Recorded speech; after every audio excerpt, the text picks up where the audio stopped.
Still says, now we're going. All right, and we are live, ladies and gentlemen. Arknolia and the Doctor, episode 12, I think it is, of our music memory series.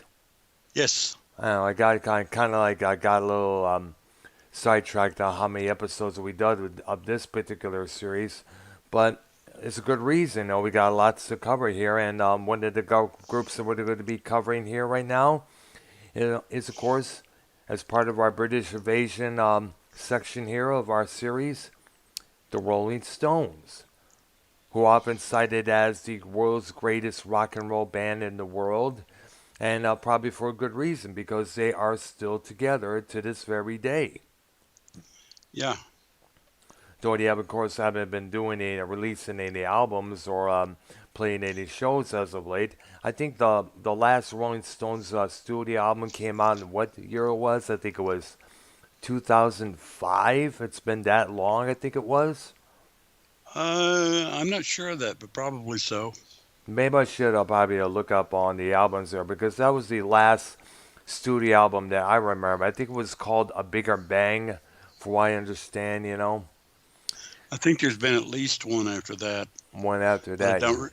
I don't remember the I, name. I don't really remember myself, believe it or not, because it's just been so long since we heard any new music from them, let alone have any have their stuff played on the radio. Because nowadays all the rock stations are conforming to classic rock stations, and it's only goes sort of main songs we know like the back of our hand, whether it's "Start Me Up" or "Can't Get No Satisfaction" there. Yeah, there's at least two eras of the Stones. There's the early stuff, Mm-hmm. then kind of a breaking point at Satanic Majesty, Yep. and it goes into later stuff, and then after that, even later stuff. Yeah, throughout the 60s, 70s, 80s, 90s, and the 2000s, they're still out there. Now the lineup back then, as we know, was Mick Jagger, Keith Richards, Brian Jones, Bill Wyman, and Charlie Watts. Nowadays, it's just Jagger, Richards, Watts, and Ron Wood, who came in replacing with Mick Taylor, their second guitar player, who came in to replace Brian Jones, who died in 1969. And there was a lot of questioning about his particular death and how that occurred there. Yeah, it's kind of one of those things that's worth investigating because there's theories on that one. A lot of theories on it. I remember there was this one program called VH1. Their second guitar player, who, one Mick Taylor. Let me hold up there. Someone screwed up there. There was a program on the VH1 channel called VH1 Confidential, which pretty much told the whole story about the drowning of Brian Jones and how that occurred. Some speculate he was high on the acid when he fell into the pool there, or crawled into the pool, or whichever there, jumped in and just started hallucinating. And next thing you know, he was dead, found dead at the bottom of the pool there. Yeah, yeah. Yeah. And it was sad because like he was the one who pioneered the playing of the Vox teardrop guitar early in the Stones' career. And actually, early in the Stones' career, he was supposed to be the heartthrob of the group, He the one was, the girls liked. And they were on the, I think they either fired him or on the verge of firing him when that happened. or he left out there. Well, basically, according to the story here, Jones developed the drug and alcohol issues. His performances in the studio became increasingly unreliable, leading to him being dismissed from the band that he originally had founded. He was dismissed in June of 1969. They dismissed him.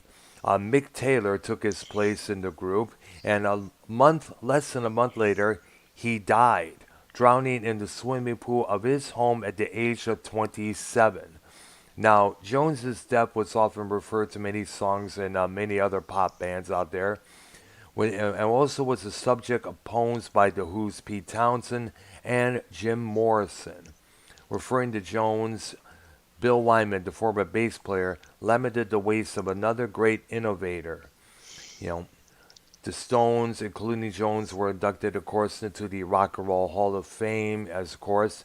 And apparently, according to the story here, he was the one who originally one who started the Rolling Stones before Jagger and Richards, took over the musical direction of that group.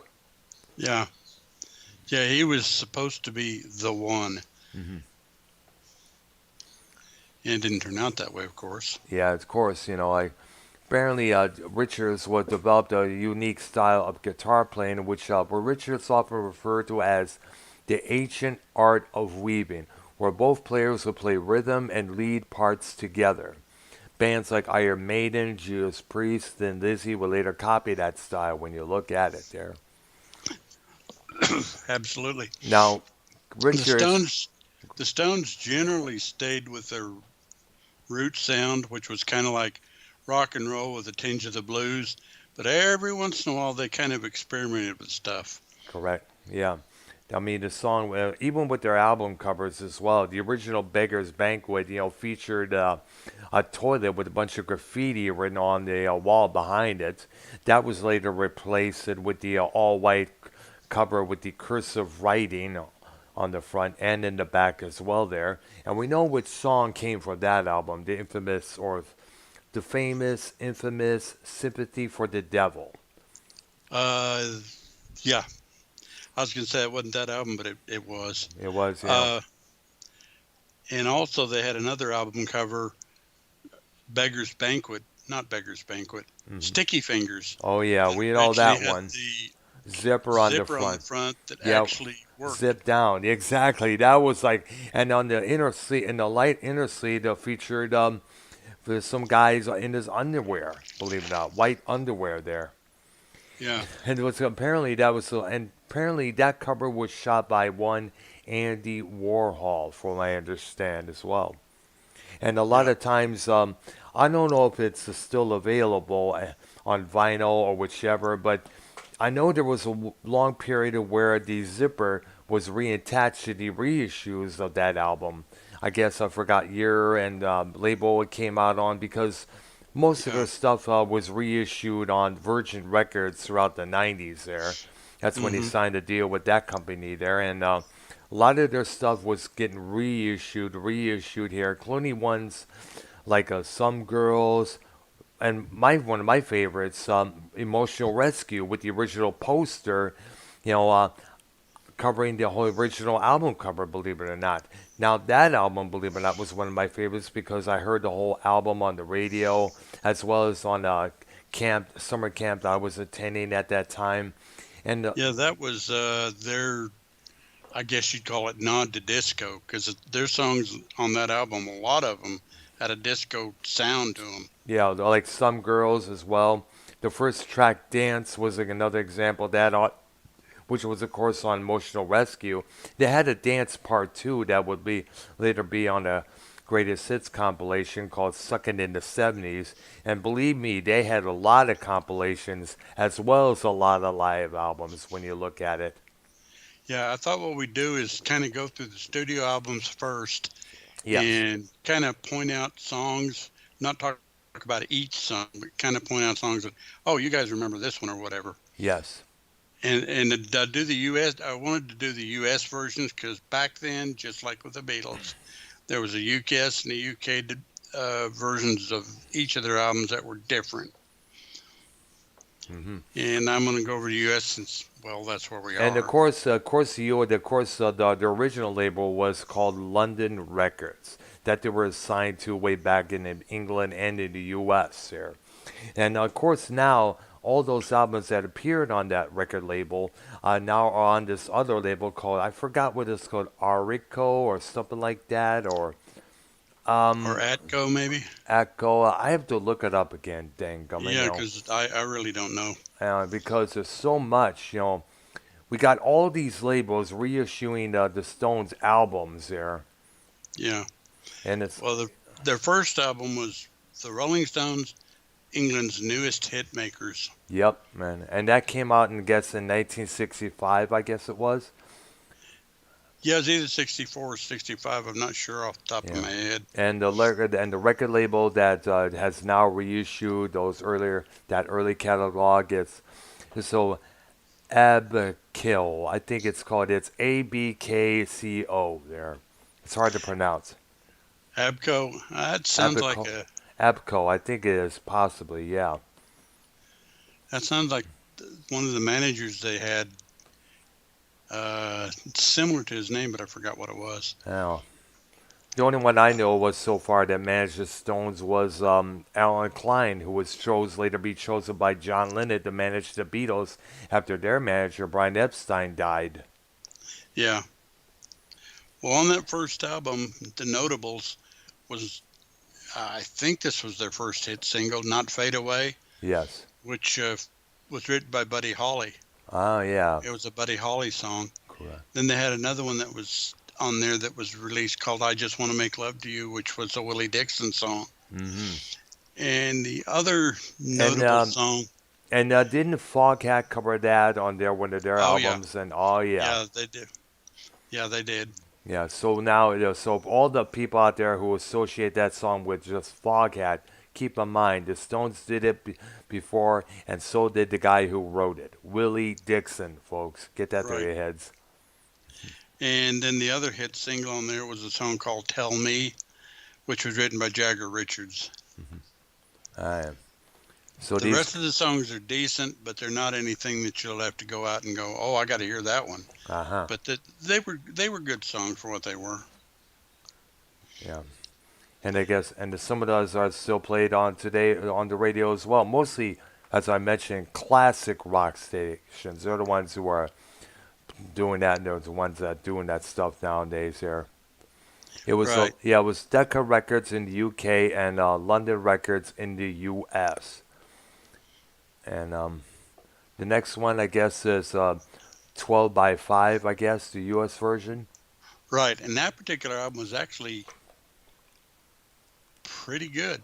It was one of the first few albums of my life. It was one of the first albums, I say few. I had And 4,000 records. correction, I mentioned that their first album came out in '65. Correction, came out in '64. At the same time, the Beatles would start the same year, I guess, at the same period.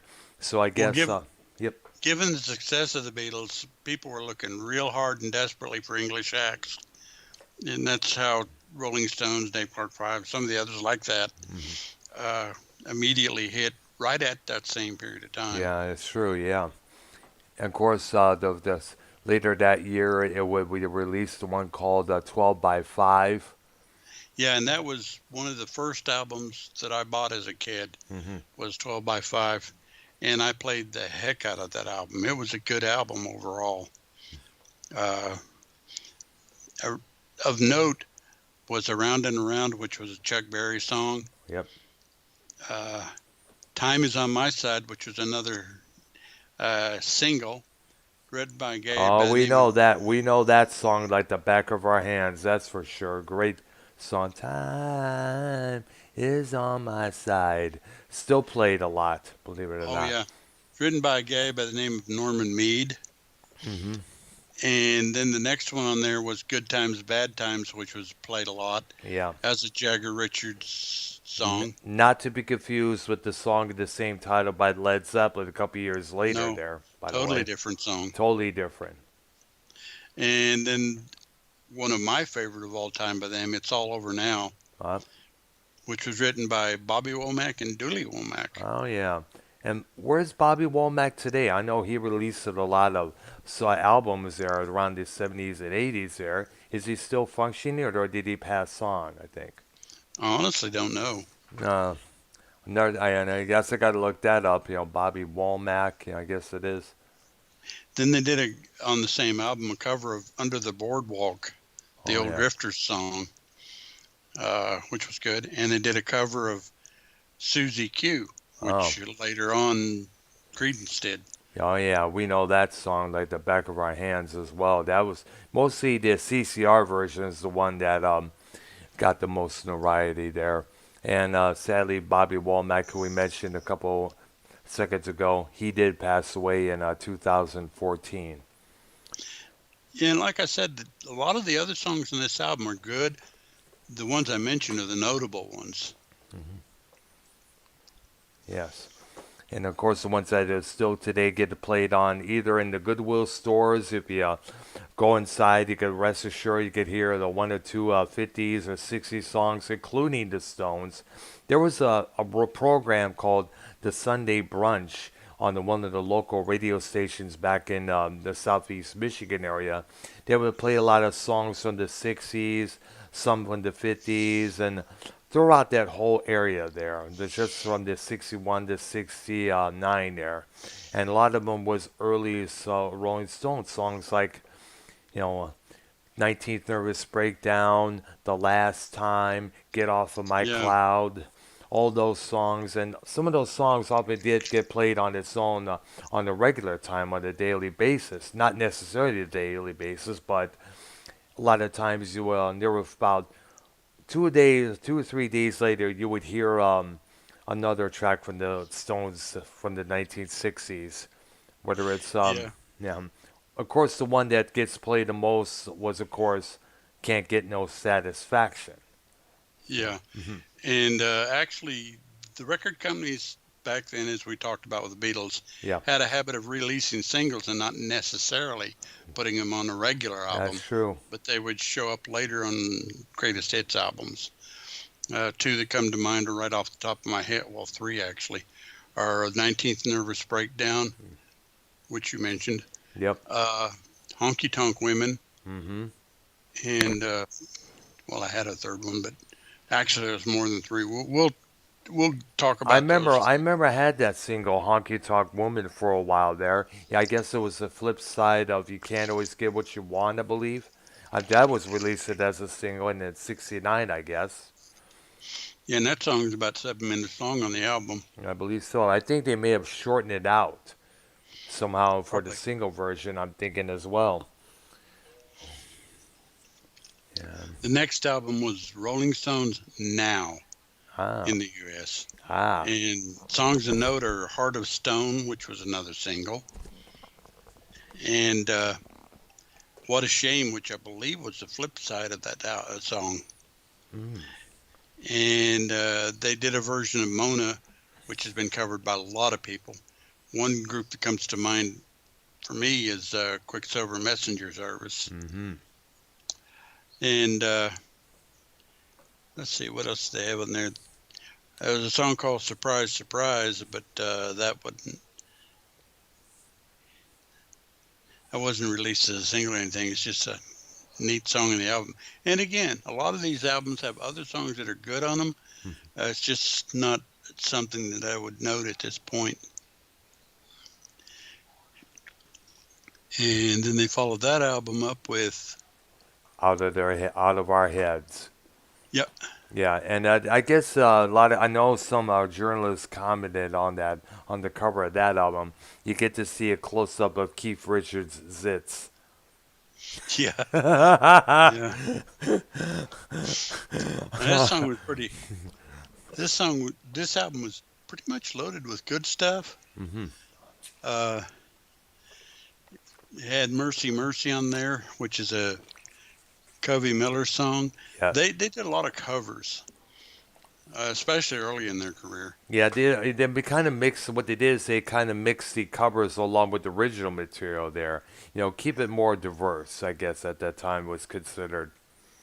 Yeah, and then they did another song in that. Well, they followed it with Hitchhike, was another good song that was a cover. Then one of their own, The Last Time, which was a big hit single. Oh yeah, yeah, yeah. And that was, I was thinking about that song not too long ago. I was listening to that track, believe it or not, on YouTube recently because it reminded me of the Sunday brunch program that I mentioned. When it was sunny out, I'd be hearing some of those old tracks by the Sir Douglas Quintet and some other '60s acts like Eric Burden and the Animals, and of course the yeah. Stones as well on that particular program. And that was a Jagger Richards composition. Hmm. And then I Can't Get No Satisfaction, Oh yeah. which was also Jagger Richards. Yeah, and that was on the Out of Our Heads album, right? If I'm correct. Right, right. Ah, wow. The song does. God knows how many times that song has been covered. God knows how many people have done it. Gosh, let's see. And it's pretty much as far as singles or songs on a lot of lists of all times. It's generally in the top 10, and on one list, I forget which one, it's actually number one.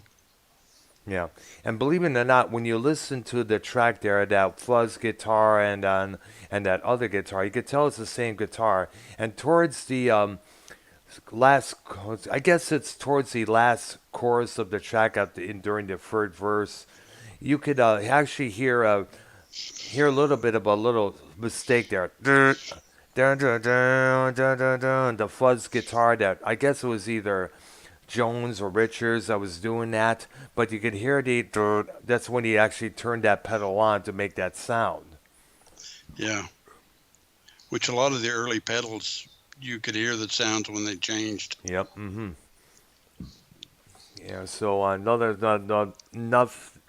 excuse me, another noteworthy thing there. You always need to keep in mind when you listen to that track there. And then another song that's worthy of note is Play with Fire, which was written by a guy by the name of Nanker Fledge, which actually that's a pseudonym, that's a kind of like a pseudonym that the group used if they all wrote the song. Wow. So actually the Nanker, you ever see Nanker Fledge? That's actually a Rolling Stones composition with all the group. That's something. I think that the only composition with all those guys combined. Oh no, Oh no. there were several. Ah. In fact, there's another one on this album called the Under Assistant West Coast Promotion Band, Mm. which was written by the group. Oh, the whole band member. Wow. Yeah, Because usually people often associate Jagger and Richards that often like they do with Lennon and McCarthy at times yeah, during that period. yeah. They followed that album up with one called December's Children and Everybody's Children, Oh. which actually that's got some stuff that you'll know too. Yes. And it's another pretty good album actually. Ah. Uh, they released a live version of Route 66 on this album, which is a Ah. Bobby Troop song. Oh yeah, that's interesting. That would be something to check out sometime there. Yeah, and there's another song in here that's interesting called She Said Yeah, that was written by Sonny Bono Oh yeah. and Roddy Jackson. Sonny Bono helped it up. Yeah, but I think he was just earning his wages at the time, Yeah, just he as a hadn't he had songwriter. yeah, he hadn't done anything with Cher yet. Yeah, and this was in around 66, from what I understand. Yeah, no, 65. Yeah, and they did another Chuck Berry cover, Talking About You. Mm. Then Get Off My Cloud, which was another big single. Oh yeah, still played on the various when you go out. As I mentioned, we turn on the classic rock station. Well, basically, there's two types of classic rock station that we often refer. The classic rock now we plays is usually either from the 80s or the later 70s, up to some a little bit apart from the 90s. Whereas the other classic rock station, where it plays only the 50s and the 60s stuff there, a little bit from the 70s, once read a particular radio station is still like that to this very day back in the southeast Michigan area there. And it's because I used to play that all the time, all that particular genre. Let's see here. And I guess the next record is Aftermath, which it came out in '66. Yeah, well, actually, before we get to that, Mm-hmm. they had a couple other songs in there that were relatively big. One called I'm Free. Oh yeah, which the Soup Dragons covered, believe it or not. Right. And then, of course, we mentioned this before, As Tears Go By, which was written for Marianne Faithfull. Mm-hmm. The Stones went ahead and said, hey, let's do it too. Oh yeah. And they did it. Mm-hmm. And then they did a live version of the song I'm Moving On, which is on this album. Ah. That was written by Hank Snow. Ah. Interesting there. I'm thinking about this one song that they did, and now it just escaped my mind. I was going to ask what album in particular that this song, and I just hopefully the memory would come back of the song I was thinking of. Oh, what is it? Bittersweet Sympathy. Uh, It was the Verb covered this song. I guess for the in 1999. I remember hearing it. Dun dun dun dun dun dun dun dun dun. You remember that hook from the violins on the Verb version there? I think. yeah, I was going to say, it kind of sounded like you were talking about Sympathy for the Devil, but that's not it. No, no, no. This one, I guess the one I'm version of. Let's see here. The Verb. Let's see. Bittersweet Sympathy. Yeah. Let me look it up here. Should be coming up. I hate when my computer takes its old sweet time there. Yeah, it came out in basically this. There were other versions by David Garrett and the London Grammar in 2017 there. Um, and I Your guess chat's not again, famous in your chat says Bittersweet Symphony. sympathy. Yeah, remember I have a little problem in pronouncing that word at a time there. Basically, what it did is I guess it was ripped off, I guess, from Rolling Stones song. Apparently, what it was a lead track from their record, Urban Hymns, in 1997. It is based on a sample it uses from the Andrew Lawn Oldham Orchestra cover of the Rolling Stones song "The Last Time." Right. Include and involved in some legal controversy surrounding a plagiarism charge. As a result, both Mick Jagger and Keith Richards were added to the songwriting credits, and all royalties from this song went to former Stones manager Alan Klein. Um, in April 2019, Jagger and Richards signed over their publishing for the song to the Verb's frontman, Richard Ashcroft. And the song was released in June of 1997 by Hut Recordings in the UK as the first single from that album, reaching number two on the UK singles charts and remained in there for about 3 months. Now, the acclaim in music publications, it was renamed as Single of the Year for both New Music Express and Rolling Stone, and is considered one of the most defined songs of the Brit pop era of the 1990s. And Right. I guess it was sampled from. I guess we presumed it for a long time that it was a cover of the Rolling Stones, but actually featured some elements of the Stones composition there. Right. Mm. And then, like you mentioned a little while ago, they released Aftermath, Mm-hmm. which the interesting thing is all these songs on this album were written by Jagger Richards. Yeah. There was nothing that wasn't. And this song's loaded with some stuff. There's 11 songs in the album, and they're all in their own ways memorable. Yeah. The big ones were Paint It Black, Lady Jane, Under My Thumb,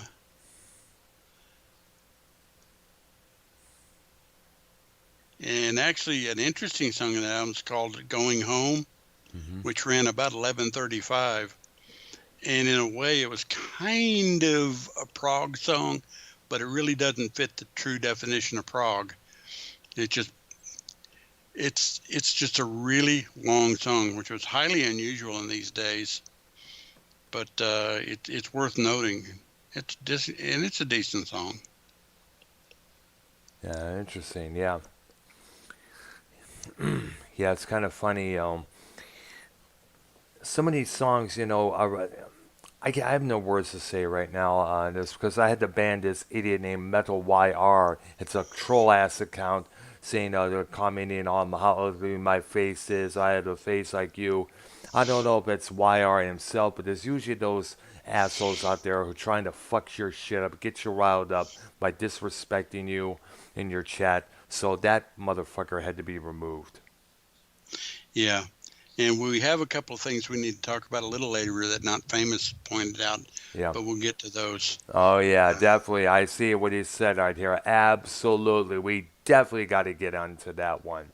that is one of the most interesting cases there is involving Jagger there. Absolutely.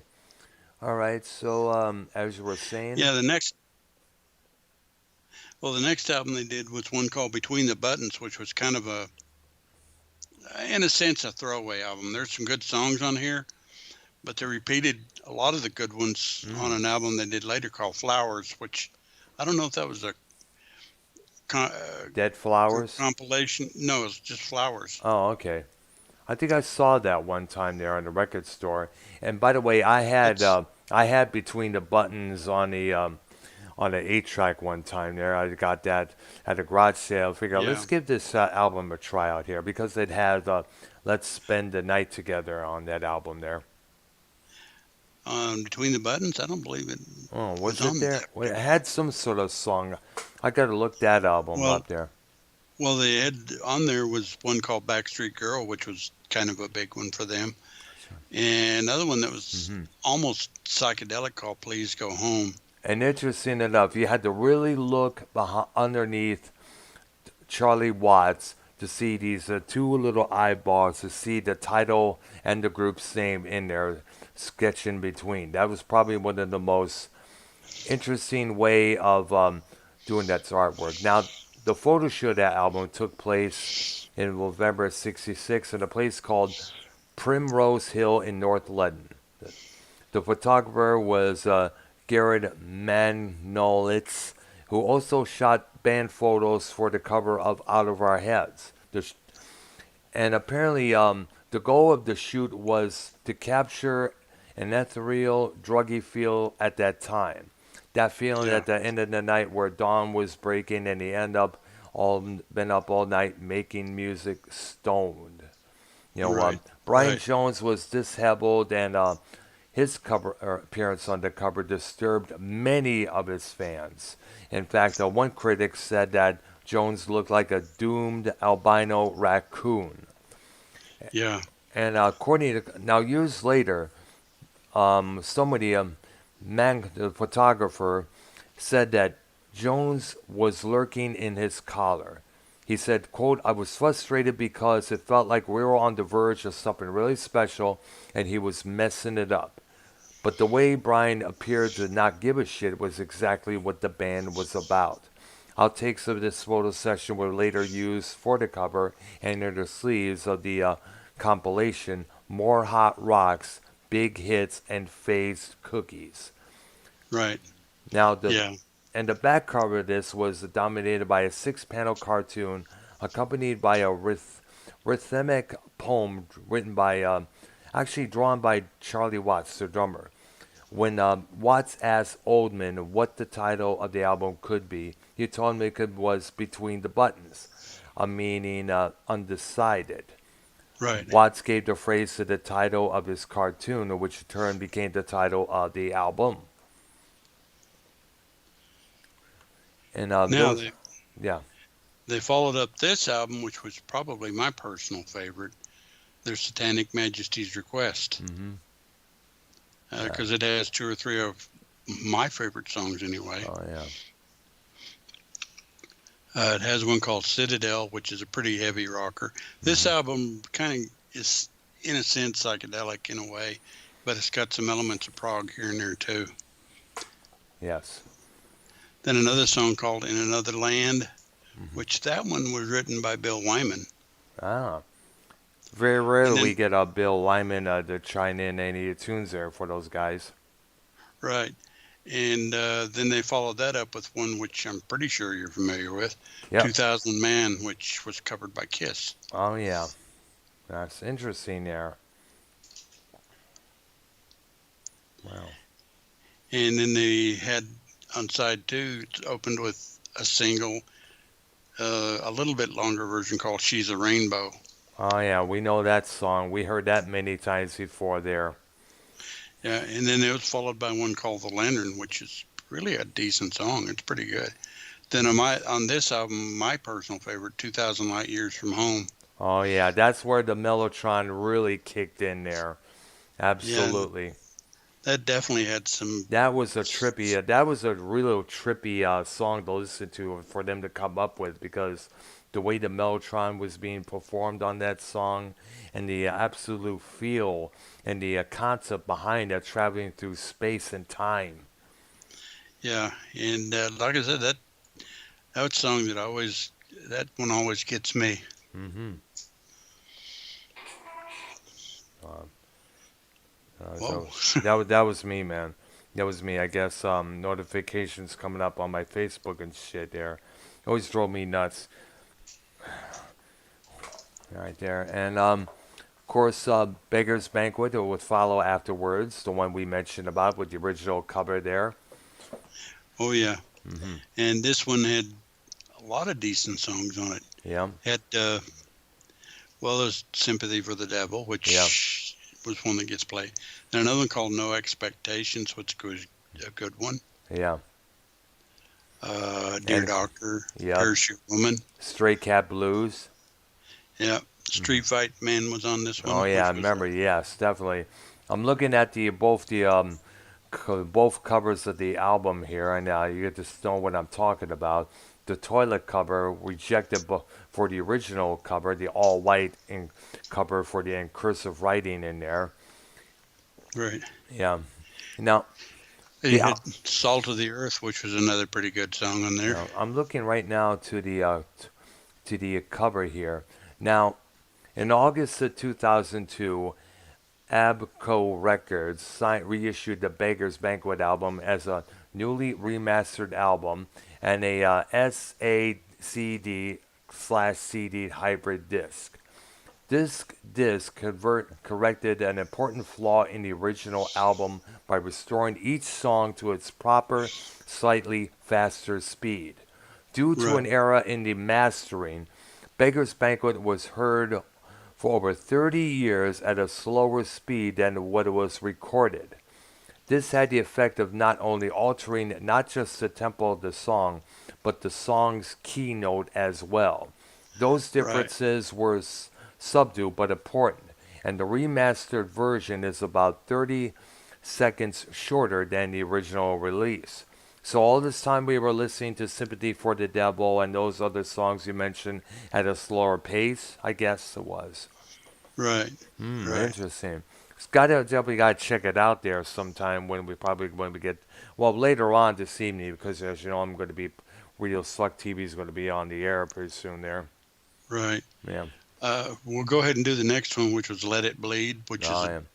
pretty important album too. Because it was their first record without Brian Jones, who, as we all know, passed away, was found dead in his home pool, and there was a lot of we also gotta look at the speculations, the story about what it was that was going on here.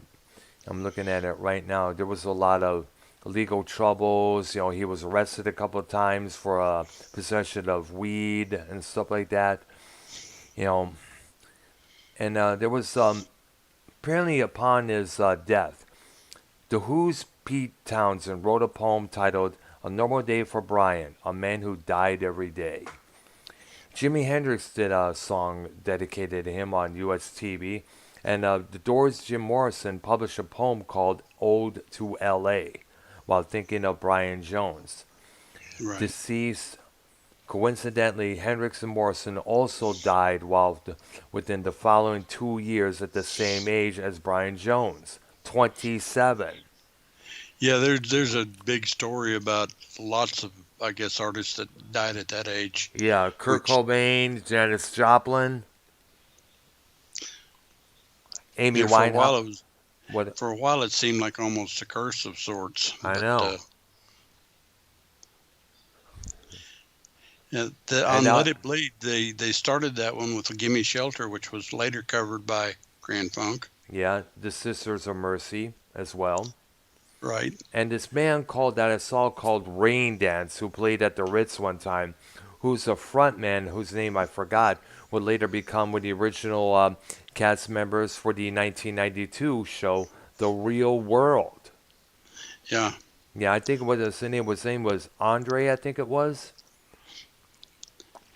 Uh, Probably. I gotta check that again, man. All these let's see, Real World 1992.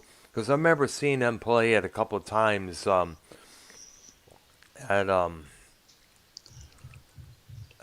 the Ritz and St. Andrews Hall. I'm looking to see if there is it should be coming up pretty soon there. Yeah, another notable track on side one was "Let It Bleed," the Oh yeah. title song. Oh yeah. And of course we cannot forget the one that we mentioned earlier. You can't always get what you want. Monkey Man, and of course one of my favorites, Midnight Rambler. Yeah, yeah. That's always been my favorite from that record there. The harmonica, the echo of the that precedes the drums, and of course the guitars and the slide guitar, everything.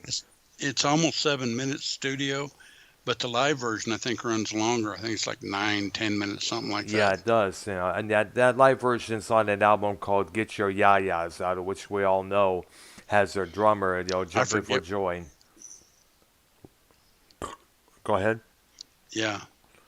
jumping for Oh, joy I with. was just No, go ahead. We're getting tongue-tied here, folks. You have to pardon us. Each one of us trying to see get some words out, but each one keeps it. But I'm doing most interrupting here, so my bad for that. that's okay. Hmm. Yeah, Well, we Andre, probably yeah. Go ahead, Eddie, because you're Andre Comnu. I think it's a Comear. No, When am I spelled that right? My glasses are fucked up. Comeau. He's from Detroit, Michigan.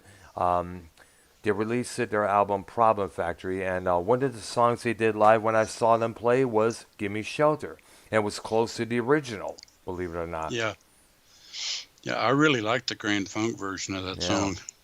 I am Uh, absolutely. definitely heavy. I mean, It was metal sound.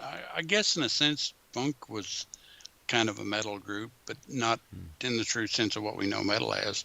it, But they were definitely it heavy. was high energy rock and roll. You got to remember Michigan bands like the Grand Funk and MC5, Iggy Pop and the Stooges, um, the Bob Seger system had a lot of edginess to their music there.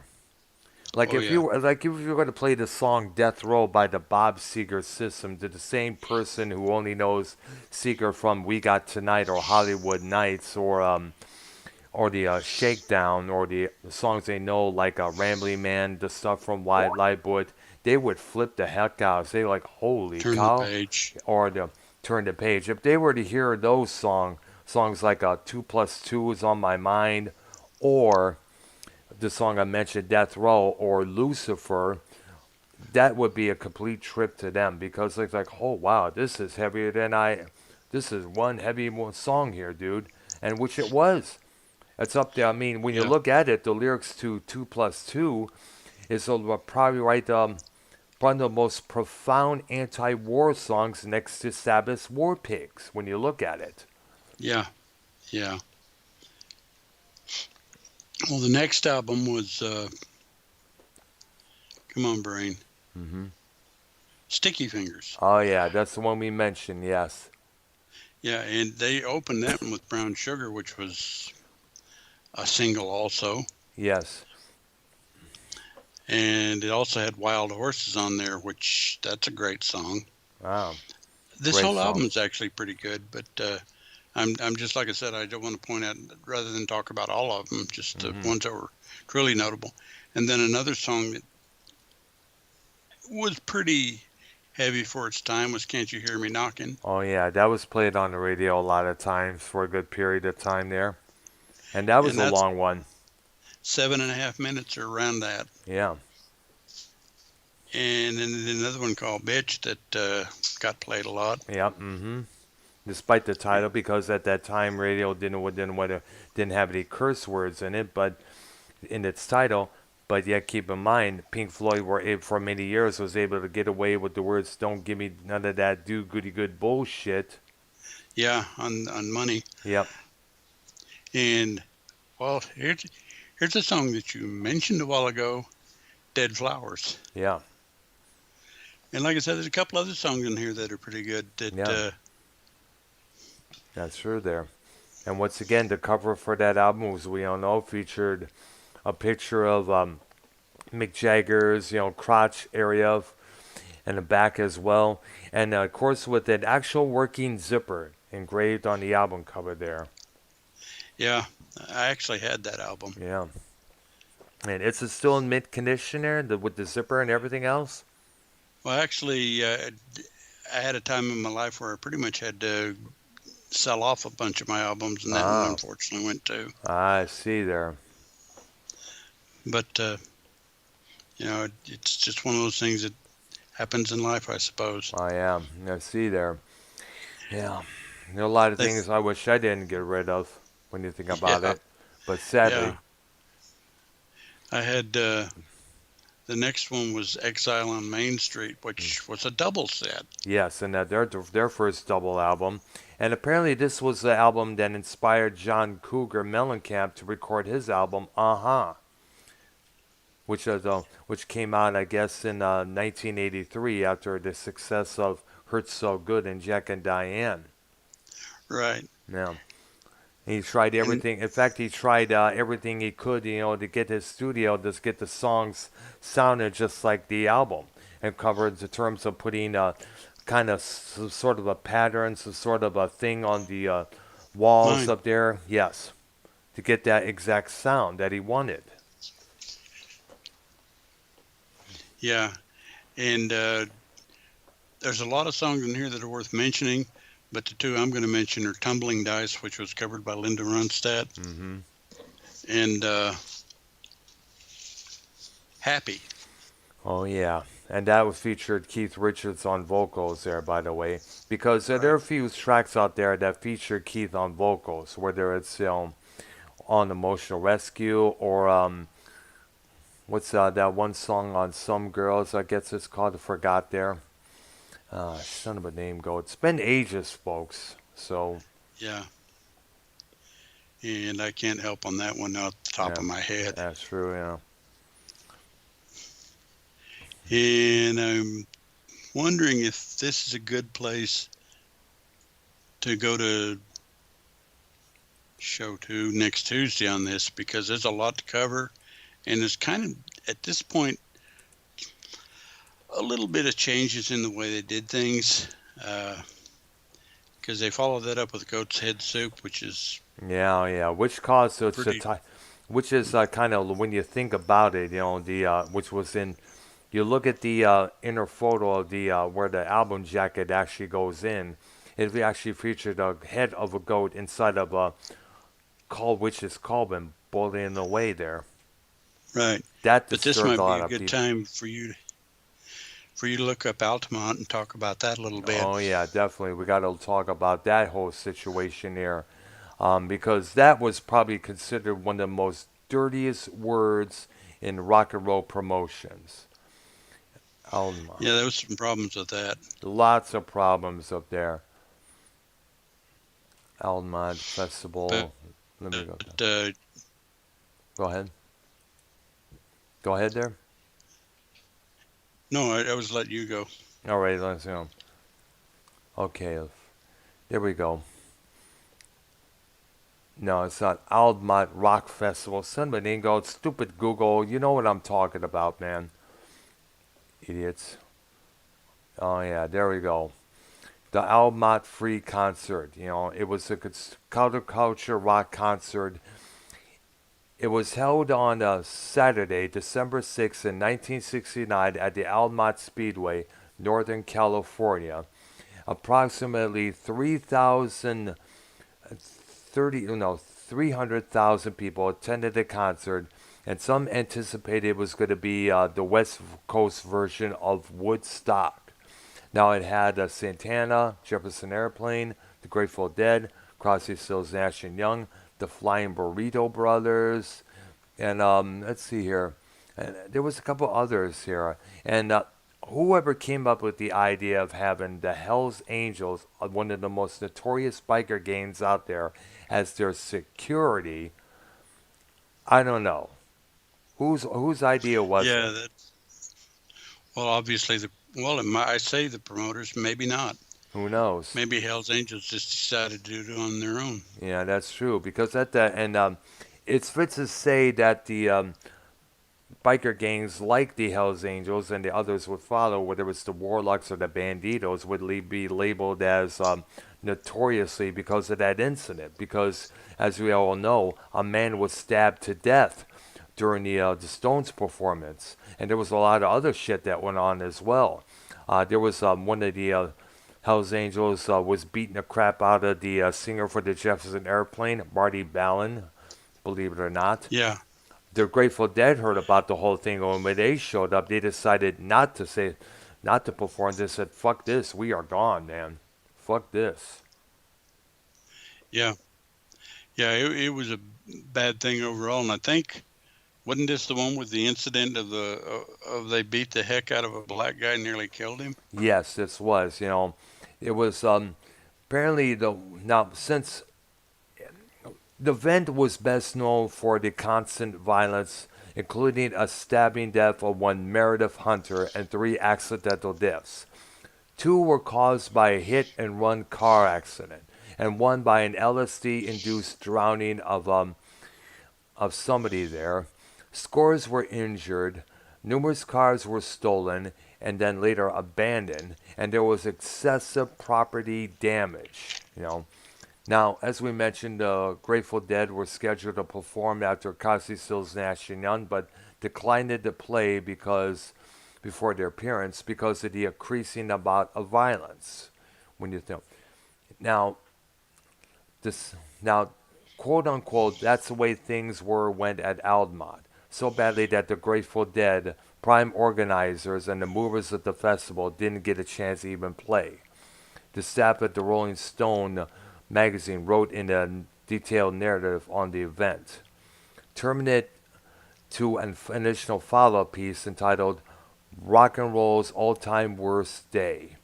The day where everything went wrong. Now, there was footage shot from that festival, and of course done by Albert and David Maysels, and they would decided to call that documentary, of course, "Gimme Shelter."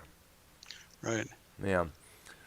Now the whole thing about that is that I don't know what the fuck was going on or why. As we all know, it's like I don't know were the Hell's Angels that loaded up on LSD or beer or something like that because that was what they were mostly paid in, beer and I guess beer only there. Now, according Right. to Spencer Drayden, the drummer at the Jefferson Airplane, the idea for a kind of Woodstock Fest began when he and our lead guitarist Norma Calhoun, I think his name is Yeah. pronounced. Yeah, Jorma. discuss Calhoun. Yeah, who later, of course, they put together. Him and Jack Cassidy would put together their group called Hot Tuna, as you know, Right. which did pretty well. It was to discuss the staging of a free concert with the Dead and the Stones at Golden Gate Park. Now, referring to the Stones, Dryden said, "We're next to the Beatles, and we're the greatest rock and roll band in the world. We wanted them to experience what we were experiencing in San Francisco." So it was the Right. drummer at the Jefferson Airplane that was apparently behind this. As the plans were being finalized, they were on the road, and by early December they were in Florida, believing the concert plans were proceeding. But by December of that year, that plans had broken down.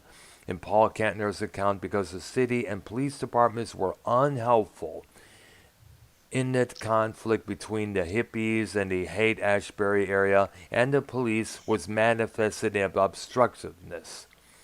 Sears Point Racely, what's the number three? But let me read that again. Sears Point Racely was suggested, but the owners wanted 100,000 in escrow money from the Rolling Stones, and at the last minute, Dick Carter offered his Altamont Speedway in Anaheim, County for the festival. And Jefferson Airplane flew out to Miami on December 5th. Kantner said the location was taken in a spirit of desperation. There was no way to control it, no supervision or order. And according to Grace Slick, the vibes were bad. Something was very particular, but not particularly bad, just particular. It was kind of a hazy, abrasive, and unsure day. I expected the loving vibes of Woodstock, but that was not coming out of me. It was a whole different thing. It was almost the exact opposite. Absolutely. As I mentioned, Marty Ballin got his head bashed in a few times. I don't know when. He went and apparently he saw this guy getting beat up, and Ballin decided to go out and take matters in his hands, tried to break up the fight, and he ended up getting his ass kicked in the process. In fact, there's Yeah. footage of Paul Kentner going one on one, cutting promos between one of the Hell's Angels about, excuse me, you're just hey, don't worry about my business. You worry about your business. No, I will worry about our what happens to our singer's business is our business. You just beat up our singer there. No, gosh. And Yeah, it of was a course, bad thing all around. oh man, a lot of shit went down there. Now, the Hells Angels were hired by the management of the Rolling Stones on the recommendation of the Grateful Dead and the Jefferson Airplane, who both had previously used the Angels for security at performances without incident. For about $500 worth of beer, this story had been denied by some parties who were directly involved. Now, according to the road manager of the Stones, Sam Cutler, the only agreement was was that the Angels could make sure nobody tampered with the generators. But that was the extent of it. There was no way they were going to be the police force or anything like that. That's all bollocks.